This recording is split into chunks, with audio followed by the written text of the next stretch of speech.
selanjutnya, kami dari kelompok ABT 3C Malam akan mereview film yang berkaitan dengan kearsipan yang berjudul Snowden 2016.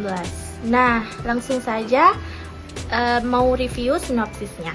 Seorang mantan agen CIA Amerika Serikat, Edward Snowden atau disebut Joseph Gordon-Levitt, membocorkan dokumen rahasia ke media. Dokumen yang dibocorkan membawa kesimpulan bahwa pemerintah Amerika Serikat selama ini memata-matai dan menyadap ponsel masyarakat. Kabar yang disampaikan oleh Edward ini mengejutkan banyak pihak dan negara. Edward kemudian menjadi buronan lantaran dinilai berkhianat dengan negaranya. Nah, segitu aja sinopsisnya. Dalam film tersebut, terdapat ancaman kearsipan, yaitu pengungkapan dokumen rahasia.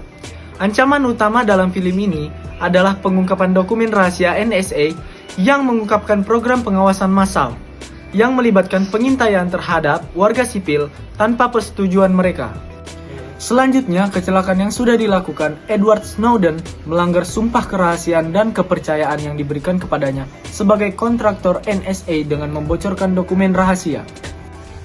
Setelah menonton film Snowden, pola step kejahatannya sebagai berikut. Yang pertama, Snowden mulai mengumpulkan bukti dan dokumen rahasia selama bertahun-tahun sebagai bagian dari pekerjaan di NSA. Dua, dia kemudian merencanakan dengan hati-hati untuk membocorkan dokumen ini kepada jurnalis dan menceritakan kisahnya melalui media. Yang ketiga, Snowden meninggalkan Amerika Serikat dan pergi ke Hong Kong untuk memberikan wawancara kepada jurnalis Glenn Greenwald, Laura Poitras, dan Ewan McGill. Yang keempat, dokumen-dokumen ini kemudian diterbitkan di berbagai media, mengungkapkan skala program serta pengawasan pemerintah. Sekian dari pola step kejahatan. Selanjutnya dari film Snowden ada beberapa trik untuk menghindari ancaman. Yang pertama yaitu untuk menghindari ancaman serupa, penting untuk mematuhi hukum dan sumpah kerahasiaan yang berlaku dalam pekerjaan pemerintah atau lembaga intelijen.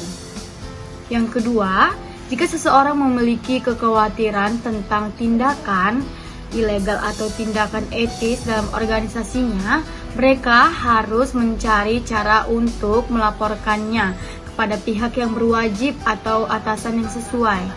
Yang ketiga, melindungi dokumen penting dengan langkah-langkah keamanan yang ketat, termasuk enkripsi dan pengawasan akses yang ketat dapat membantu mengurangi risiko kebocoran.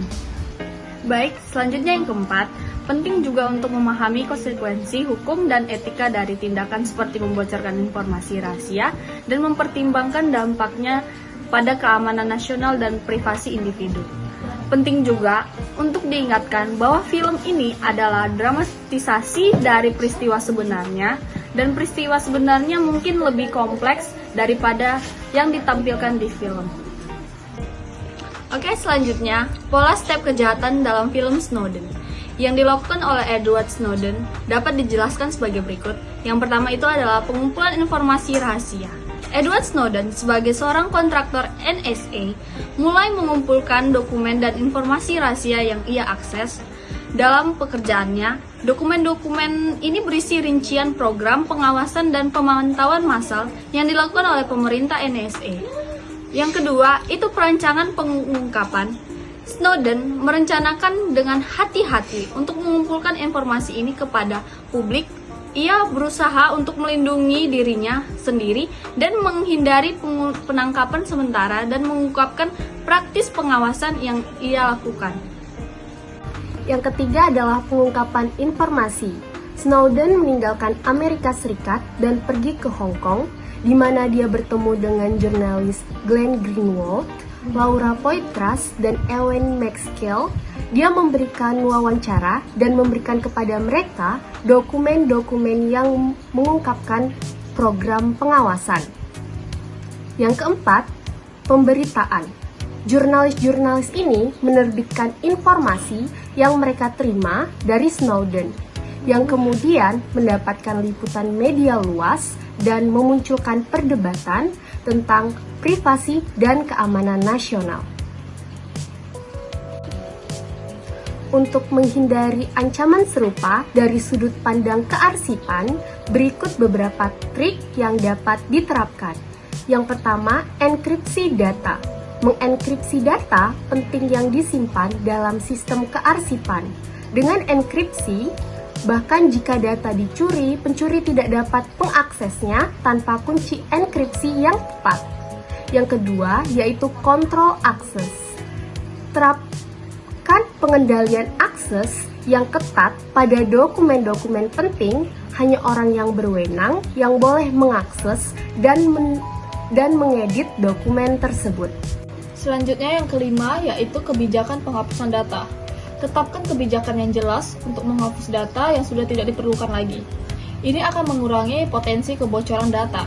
Selanjutnya yaitu yang keenam, keamanan fisik.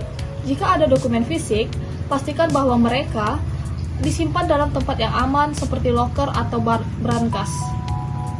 Selanjutnya yang ketiga yaitu pemantauan aktivitas. Pasang sistem pemantauan aktivitas untuk melacak siapa yang mengakses dokumen, apa yang mereka lakukan, dan kapan. Ini akan membantu mendeteksi akses yang tidak sah. Selanjutnya yang keempat yaitu pelatihan karyawan. Selenggarakan pelatihan karyawan untuk keamanan informasi untuk semua staf yang memiliki akses ke dokumen yang penting. Mereka harus mengetahui pentingnya menjaga kearsipan dokumen tersebut. Selanjutnya yang ketujuh, backup dan penyimpanan offsite. Lakukan backup data secara berkala dan pertimbangkan backup menyimpan salinan di lokasi offsite atau di layanan cloud yang aman. Yang kedelapan, pemantauan vendor. Pastikan bahwa pihak ketiga yang Anda gunakan untuk penyimpanan data juga mematuhi praktik keamanan yang ketat. Yang kesembilan, kebijakan keamanan yang ketat. Tetapkan kebijakan keamanan yang ketat dan memastikan bahwa semua orang dalam organisasi mematuhi mereka. Dengan menerapkan kombinasi langkah-langkah ini, Anda dapat membantu melindungi kearsipan dokumen yang penting dari ancaman serupa yang dialami oleh Edward Snowden dalam film Snowden ini. Nah, ini dia review kami mengenai pentingnya kearsipan dalam film Snowden. Semoga tips-tips kami berguna untuk Anda dalam melindungi kearsipan yang penting. Terima kasih.